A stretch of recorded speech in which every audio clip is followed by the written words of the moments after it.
1월 12일입니다. 다시 선포된 십계명이라는 제목으로 신명기 5장 11절에서 21절까지 말씀 세 번역 성경으로 읽습니다. 너희는 주 너희 하나님의 이름을 함부로 부르지 못한다. 주는 자기의 이름을 함부로 일컫는 사람을 죄 없다고 하지 않는다. 너희는 안식일을 거룩하게 지켜라. 이것은 주 너희 하나님이 너희에게 명하신 것이다. 너희는 엿새 동안 모든 일을 힘써 하여라. 그러나 이런 날은 주 너희 하나님의 안식일이니 너희는 어떤 일도 해서는 안 된다. 너나 너희 아들이나 딸이나 너의 남종이나 여종뿐만 아니라 너희의 소나 낙이나 그 밖의 모든 집짐승이나 너희 집안에 거무는 식객이라도 일을 해서는 안 된다. 너희의 남종이나 여종도 너와 똑같이 쉬게 하여야 한다. 너희는 기억하여라. 너희가 이집트 땅에서 종살이를 하고 있을 때 주 너희의 하나님이 강한 손과 편팔로 너희를 거기에서 이끌어 내었으므로 주 너희 하나님이 너희에게 안식일을 지키라고 명한다. 너희 부모를 공경하여라. 주 너희 하나님이 명하신 것이다. 그래야 너희는 주 너희 하나님이 너희에게 준 땅에서 오래 살면서 복을 누린다. 살인하지 못한다. 간음하지 못한다. 도둑질하지 못한다. 이웃을 모함하는 거짓 증언을 하지 못한다. 이웃의 아내를 탐내지 못한다. 이웃의 집이나 밭이나 남종이나 여종이나 소나 낙이나 할 것 없이 너희 이웃의 소유는 어떤 것도 탐내지 못한다. 아멘. 어제는 1계명, 2계명을 이제 선포한 모세는 오늘은 3계명부터 시작하죠. 3계명은 주 너의 하나님의 이름을 여호와의 이름을 함부로 부르지 못한다. 함부로 부르지 못, 망령되이라고 했었죠. 함부로 부르지 못한다는 것은 결국은요, 하나님의 이름으로 거짓 맹세하는 것이 그 대표적인 예입니다. 이웃을 속이기 위해서 그런 짓을 하는 거죠. 그러니까 여호와의 이름으로 거짓을 선포하는 자들에게 에스겔 선지자가 이렇게 말했습니다. 사람의 영혼을 사냥하는 자들이다. 아주 나쁜 악한 자들이다. 그렇게 선포했어요. 그래서 주는 자기의 이름을 함부로 일컫는 사람을 죄 없다고 하지 않는다. 예수님의 이름으로 뭐 하나님의 이름으로 하고 하는 것을 굉장히 입에 달고 다니는 사람이 있어요. 그런데 그걸 죄 없다고 하지 않는 죄가 있다 이겁니다. 함부로 하나님의 이름을 부르는 것, 남들 앞에서 그것이 하나님의 진정으로 사랑하면서 부르는 그것이 이제 하나님 기뻐하시는 거죠. 이제 또 4계명을 이제 그 다음에 4계명은요, 내용이 조금 진보가 됐다 볼 수 있습니다. 이제 출애굽기보다는. 자, 안식일을 거룩하게 지켜라. 왜냐하면 안식일은 거룩하게 구별해야 되는 특별한 날이기 때문에 그렇죠. 창세기에서는 6일 동안 하나님께서 일하시고 이제 7일째 쉬셨기 때문에 창조의 그 의미가 거기에 담겨져 있다고 하면은 출애굽기에서는 달라요. 너희는 기억하여라. 너희가 이집트 땅에서 종살이를 하고 있을 때 주 너희 하나님이 강한 손과 편팔로 너희를 거기에서 이끌어내었으므로 주 너희 하나님이 너희에게 안식일을 지키라고 명한다. 그러니까 그 근거는 출애굽 사건 이후에 신명기가 이제 기록이 되어 있고요.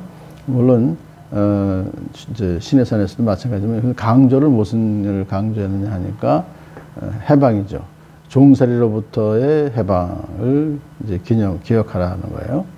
그러므로 여기서 지금 그 취지가 이집트로부터 해방된 구속사건, 구원받은 거 아니에요? 출애굽이라는 게. 그러니까 구속사건의 근거에서 하나님께서 명하셨는데 구원받은 하나님의 자녀들은 이 세상에서의 그 종살이로부터 일주일마다 한 번씩 탈출할 수 있는 그런 출애굽은 애굽의 종살이로부터 탈출했다고 하면 안식일은 이 세상의 종살이로부터의 탈출이다. 이것을 여기서 강조하고 있다. 그렇게 볼 수 있습니다. 왜냐하면 이 안식이라는 것이 결국은 창조와 구속의 최종적인 목표이기 때문에 그렇습니다. 자, 그러므로 결국 하나님의 나라는 안식하는 나라고 그래서 자유를 예수님 안에서 참 자유를 누리는 나라며 영원한 안식에 참여하는 그것이 바로 우리가 지금 속한 하나님의 나라죠. 그러므로 이제 그 안식일을 근데 너희만 그렇게 일하지 마는 것이 아니라 모든 너나 또는 무슨 아들, 딸, 남종, 여종뿐만 아니라 심지어는 가축들 중에서 소나 나귀가 일을 많이 하잖아요. 그것도 쉬게 해라 이거예요. 식객도 쉬게 해라. 일을 해서 안 된다 하면서 남종이나 여종도 특별히 너와 똑같이 쉬게 해야 한다. 주일날 그 주인은 쉬는데 종들은 계속 일하게 하면 안 된다 이겁니다. 다 같이 쉬어라. 왜냐하면 종들도 하나님의 영광스러운 형상을 지니고 태어난 자들이기 때문에 그렇다 하는 것입니다. 그래서 주인과 종이 동등하게 쉼을 누려야 또 다음 6일 동안 열심히 또 사실은 섬길 수 있잖아요. 그것을 그 안식일의 원리가 지금은 바로 예수 그리스도께서 부활하신 주일을 기념하기 때문에 바로 부활의 그 개념까지도 포함되어 있다 보시면 돼요. 오늘날 우리가 주일날 쉬는 거는. 그래서 또한 쉰다고 하는 것이 그냥 일을 하지 않는다는 것이 선한 일을 하지 말라는 얘기는 아닙니다. 그러니까 노동을 한다고 하는 것이에요. 돈을 벌기 위한 일을 주일날 하지 말아라. 왜냐? 하나님이 책임져 주시는 거니까.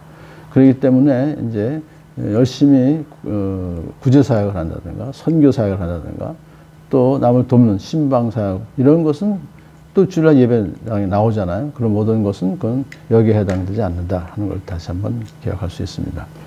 5번째 계명이 부모를 공경하라. 근데 이것은 너희는 주 너희 하나님이 너에게 준 땅에서 오래 살면서 복을 누린다 그랬잖아요.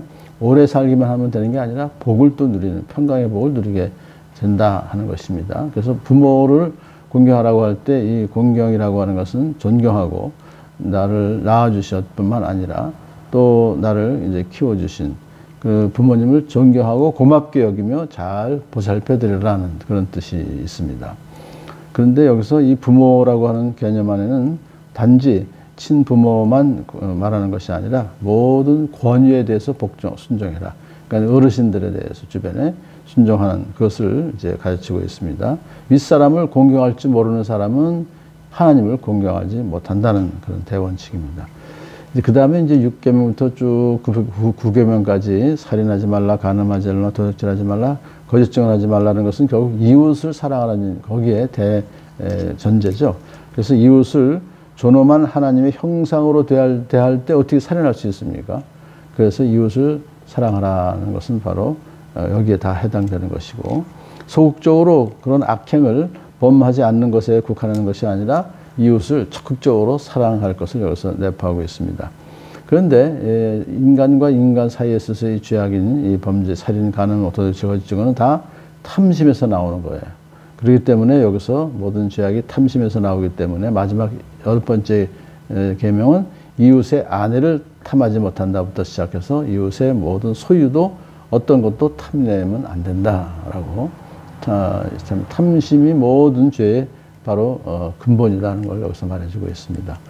탐심에서 우상 숭배가 나오고 또 이웃을 해치는 그런 그 죄를 짓기 때문에 10번째 그것이 아주 제일 또한 중요한 계명이죠. 우리들은 이러한 계명을 참 열심히 지키려고 애쓰지만 이것은 뭐냐면 이제 믿는 성도들이 하나님을 믿는 성도들, 구원받은 성도들에게 주시는 그 하나님의 명령이다라고 생각하면 우리가 성화의 과정을 걸어가는 데 있어서는 꼭 필요한 말씀이다.